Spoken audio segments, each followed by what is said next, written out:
Alors personne ne veut faire de partenariat avec moi, dois-je me débrouiller sans eux pour mon lancement? En fait, déjà les partenariats, vous avez vu dans la formation, je vous ai expliqué qu'on n'attend pas le lancement pour pouvoir commencer à nouer des liens avec les gens.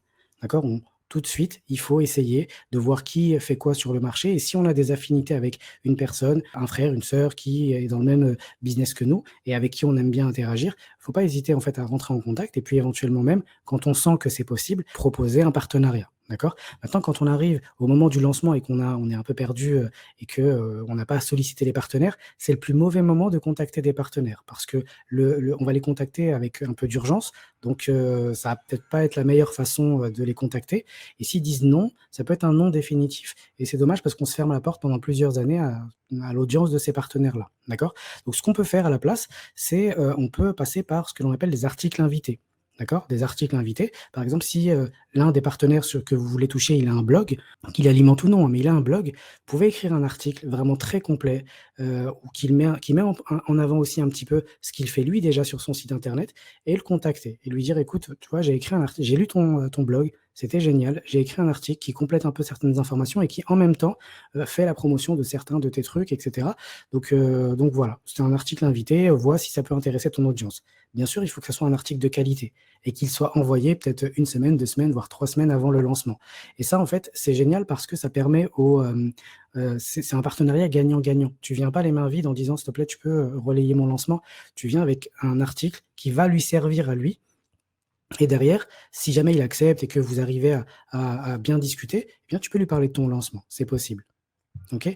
Ensuite, il y a une deuxième chose, c'est qu'il y a des moments dans l'année où il y a plein de lancements en même temps. Par exemple, pendant le ramadan, tous ceux qui vendent des, produits à destination des musulmans, eh bien, contactent les mêmes partenaires et donc les mêmes partenaires, de plus en plus, ils sont réfractaires à ces partenariats.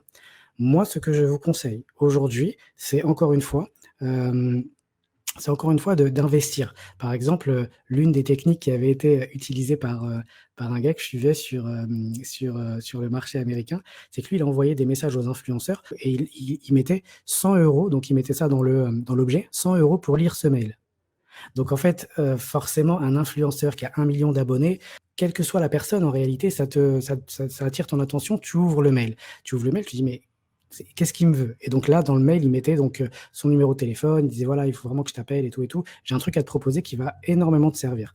Souvent, très souvent, les gens le rappelaient et donc à la fin de la conversation, donc ça que ça le fasse ou non, il disait: «OK, bah, ou je t'envoie les 100 € et il disait: «Non, non, c'est bon, tu m'envoies rien, il y a pas de souci». Et donc voilà, il expliquait qu'il avait signé 2 partenariats comme ça avec des influenceurs qui avaient une grosse audience, mais pas de produit et lui, les a aidés à créer donc un produit et à le lancer.